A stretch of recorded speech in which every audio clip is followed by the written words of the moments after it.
listener, and welcome to another Wild Earth Travel presentation. Here at Wild Earth Travel, we partner with a carefully selected collection of small ship and expedition operators from around the world. While each journey is different, they all share the same philosophy, delivering authentic, immersive travel experiences that connect travelers with the destination, its people, and its wildlife. We're excited to welcome WOW Borneo as our newest partner. Since 2008, they've been offering intimate river expeditions through the heart of Indonesian Borneo aboard traditional Klotok river boats carrying a maximum of just 8 passengers. More than just a cruise, these journeys provide a rare access to remote communities, thriving orangutan habitats, and one of the world's most important rainforest ecosystems, all while supporting local communities and conservation. If you're looking for an experience that is truly off the beaten track, this is one you won't forget. Here we talk to James from WOW Borneo about what makes these voyages so special. So Malaysia is probably the most popular destination for Borneo. If you think of Borneo, if you search Borneo, I think 99% of the itineraries or options that come up are going to be Malaysia. The reason for that, I think just Malaysia is better at marketing than Indonesia, and they focus a lot more on the nature and wildlife side. So Borneo in Malaysia, very well developed, and they get over, I think it was about 4 million visitors a year to the Malaysian side of Borneo. Compared to the Indonesian side, which is Kalimantan, they get, in comparison, probably about 250,000 a year. So the scale is much, much lower. The tourism infrastructure is a lot less developed, but that means you're getting a lot more of a, authentic, I hate that word, but it's a lot more of a local experience. You're in with these small houseboats, you're visiting these small villages, you're actually in the jungles trying to spot orangutans in jungles rather than in a very large kind of containment center, which is what you get on the Malaysian side. So it's slightly different, and I think it's probably one of the areas which is going to grow fastest, because for Indonesia specifically, they're really trying to focus on spreading tourism around. I think 95% of people international visitors go to Bali alone, but there is so much other things to see around Indonesia, and this is kind of at the heart of the nature and conservation side of tourism, which is a really popular segment. So WOW Borneo themselves, they were founded by a couple of Aussies about 20 years ago. One of them is still actively managing and running the company now. She's called Gay. She's a really, really interesting woman. She's kind of lived in Indonesia for a very long time, knows the culture really well. She spent so much time in Borneo. She owns property there. It's practically family. And they've been running these experiences for nearly 20 years now. They have 5 boats and operate on 3 different rivers. So most of the tourism in the region focuses around one area, which is Camp Liki. That is one of the most famous research stations for orangutans in the world. There's a lot of tourists that go to this, and again, by a lot, I mean comparatively to the Malaysian side or other things, it's very, very small.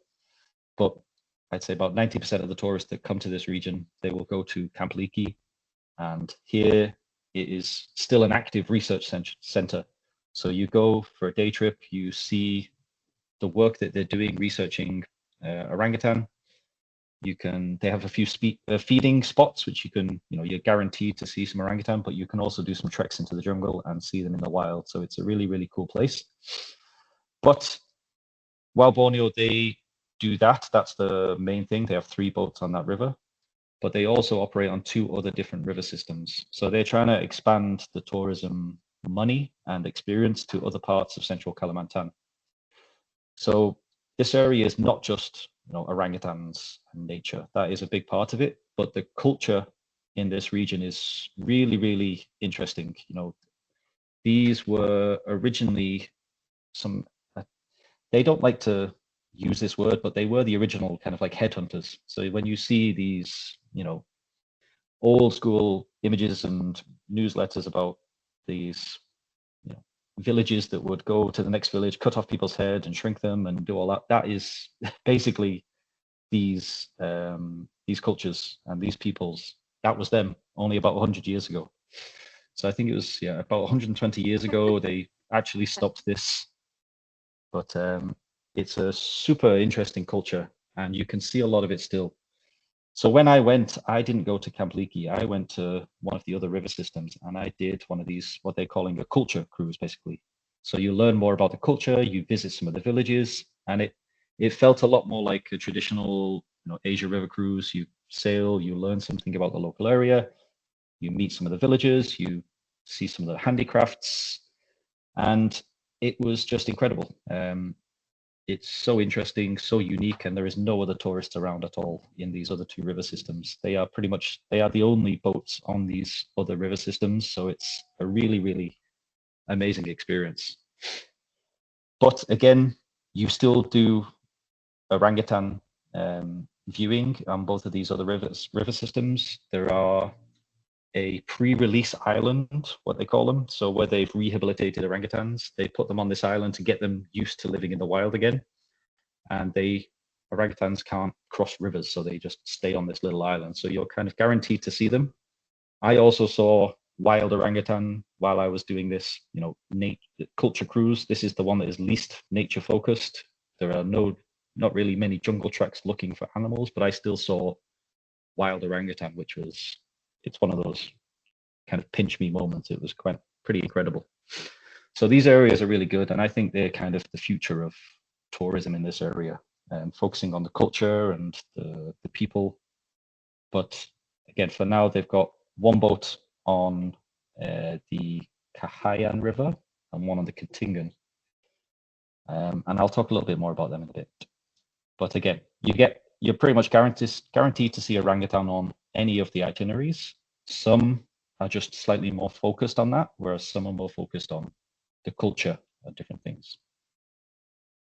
And community and conservation has always been a part of what WOW Borneo do. It's one of the reasons I was really fascinated by the company and really wanted to work with them. They're kind of deeply ingrained into the local communities. Everybody who works for them is drawn from the local villages. They have a really good guide training program. So a lot of the people who work in the hotels in the area, they've kind of come through WOW Borneo training. So they do really good things for the local communities as well. And I'm very happy to be working with them. So again, these are the kind of different itineraries that we have. Tanjung Puting is where Camp Leakey is, and that is where most of the tourists will go. They operate 3 ships on this river, and they have between 2 and 4 night itineraries. So again, depending on how long clients have got, you can kind of tailor this to them. 4 nights, you obviously do a little bit more. You do some full day jungle trekking to try and spot some wild orangutans, proboscis monkeys, hornbills, everything. It's one of the most diverse places for animals. It's incredible. But if you're really short on time and you just want to fly in, go to the research center at Camp Leakey. The 2-night journeys are really good for that, especially if you're combining it with different things around Indonesia. You can fly in, go and see this, fly back out, and you will be guaranteed to see orangutan.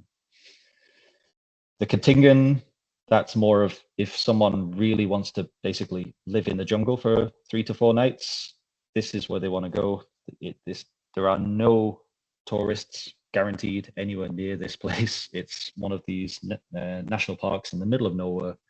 And all you do all day is walk through jungles. You do night jungle treks as well. So you're just basically looking for wild animals.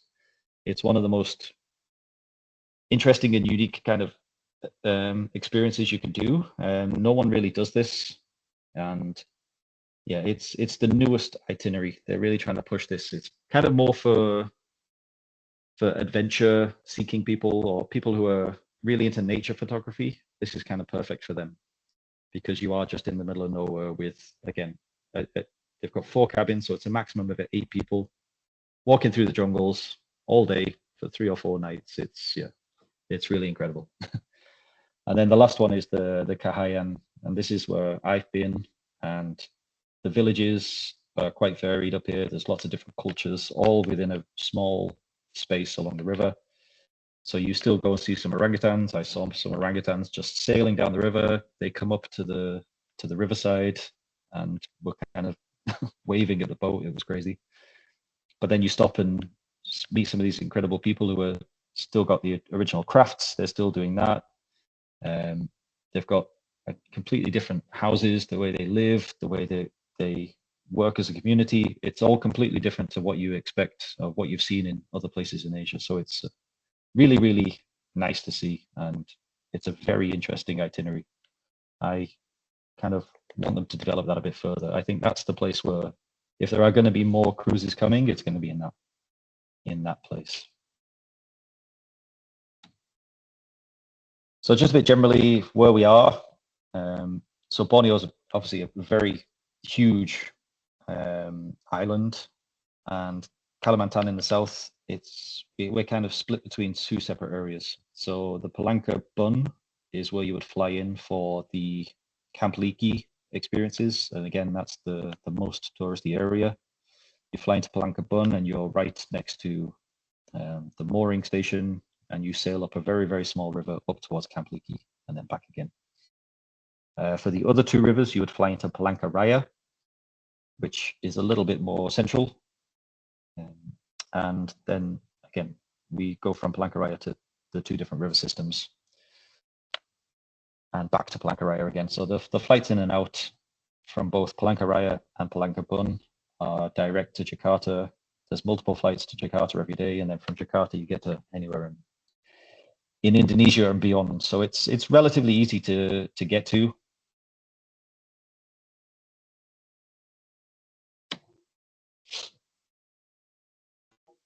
So I think we've got some sample itineraries just to give you a quick overview of what you would kind of see. And again, this is the Camp Liki itinerary. So you could do anything between 2 and 4 nights. This is the longest one.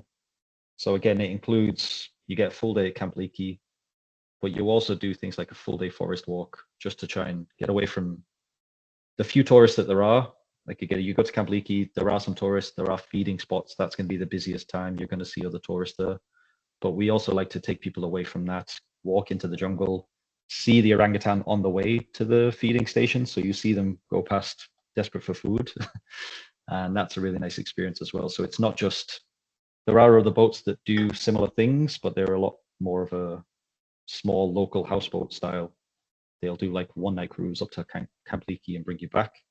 So again, even though there are other tourists, we try to get our guests a bit further away from that, and we try to offer a bit more of an elevated experience for them. But again, this is the classic one. This is what most people will book, and that's why we've got 3 boats here operating this. So if you have groups as well, we do kind of we can charter like 2 or 3 of the ships at once sailing together. So any larger groups, up to 9 cabins, we can accommodate that quite easily. But it's yeah, it's the classic itinerary. And again, the 2-night one is basically just day 1 and 2 and 3, but day 3 we return back. So if they've got a bit short on time. Again, this is the wild jungle trek. So we have some islands where they rehabilitate the orangutan, so you're guaranteed to see some orangutan before you head off into the jungle and you start searching for the true wild animals in their own natural habitat. So if that's what guests are looking for, this is kind of the best itinerary for them. The only thing for this one is, because of the kind of more rugged nature of it, you are just walking through deep rainforest. We say don't really accept kids on this one. You've got to be 12 and up to go on this. All the others are quite family friendly, especially the Tanjung Puting. We get a lot of families for that because it's a lot easier. There's not too much hiking. It's quite easy hiking. So it's quite accessible for families. This one is the least accessible for families. And again, it's basically for hardcore hikers who want to, lose themselves in the forest.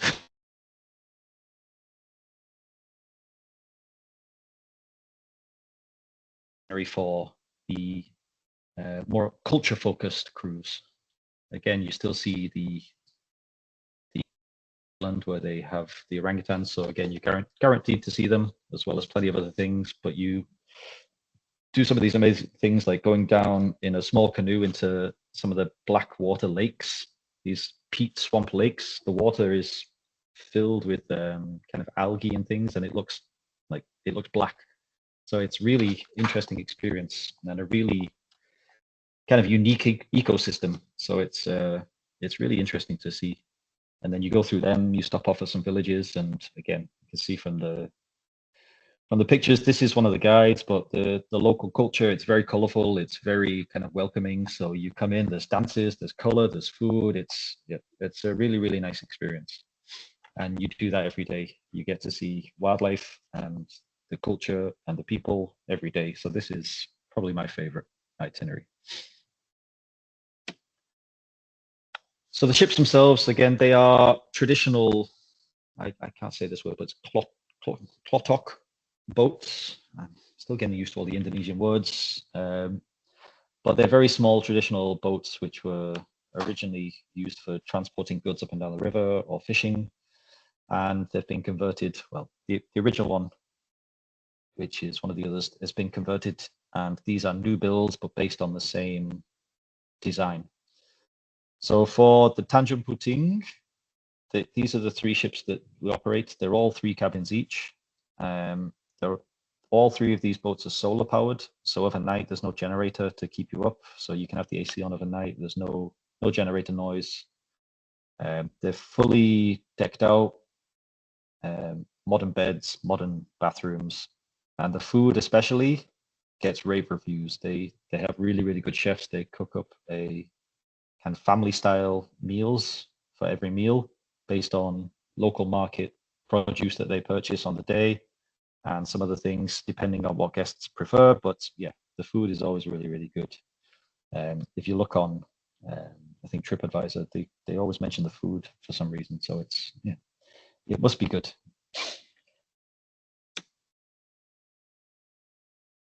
So on board, again, the rooms are probably, they're basic, but they're better than what you would get on any of these style ship in the region. They've got AC, their own AC with individual controls. They've got their own private bathrooms and comfortable beds.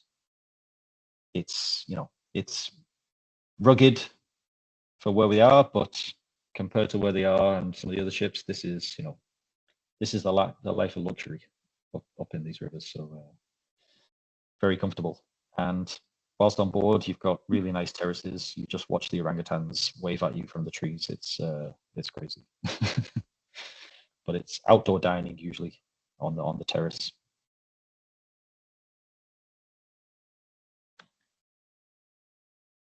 And again, for the other 2 rivers, again, similar style ships, but these have got 4 cabins, so they're slightly larger. But again, same design, same outdoor viewing platforms, dining rooms, same style, modern bedrooms and bathrooms, individual ACs. The only thing with these 2 ships, these 2 don't have solar panels. They don't have enough solar to run the generator overnight. So these have the generator of an evening. But it's not too intrusive. Again, just a bit about WOW Borneo themselves. They are very much focused on the local communities. They do a lot more than, they say less but do more than what a lot of other cruise companies do. You hear a lot about sustainability from all these big companies now, but when it comes down to it, most of the money goes outside, back to the US, wherever. Here, everyone apart from the owners is from the local areas, from these small riverside villages. I think the woman on the bottom left there, she's actually, she's the GM. She's running things from Borneo itself, and she's from the local village there. All of the guides are brought in from the local villages. They're trained up. They usually stay 1 to 2 years, and then they move on to hotels, fly to Jakarta, get some jobs in hotels. So they're really focused on trying to develop the area itself. The area around these rivers, they were struggling a little bit in recent years because of the palm oil plantations. That was expanding quite rapidly and destroying ecosystems. So one thing that WOW Borneo is trying to do is they're really trying to expand the tourism sector in the region to ensure there's a bit of pushback and a bit of challenge to the farming industry. They want the government to realize that there is a viable business in tourism, and maintaining the ecosystems, maintaining the natural habitats for these animals is worthwhile. So they are receptive to that, and they are trying to, again, develop that. And that's why they're pushing to move on to these other rivers as well. Not only are they really interesting and very much in line with what people are expecting of a river cruise, but bringing guests into these more remote areas where international travelers have just never visited, it makes them more of a destination and makes the local government realize that tourism is a viable option for development in the region, not just palm oil plantations. All cruises, every booking, they make donations to the orangutan foundations as well. So there's a few different orangutan foundations across Kalimantan. So they contribute directly to them with every booking. Sorry. So again, a lot of the money stays locally within the area, either with the local communities who are all paid, all of the food, the transportation, the entertainment, the village visits, all of this is all part of the money staying in the local community. And yeah, it's when you talk to the staff that work there, you can really tell that they're part of the company. They're not just employees, they're really part of the company, and it really rubs off. It's stuck with me for a few years, and I still message a lot of them on WhatsApp. They were very happy to to make friends with random foreigners, and yeah, it's great. It's just a really nice company.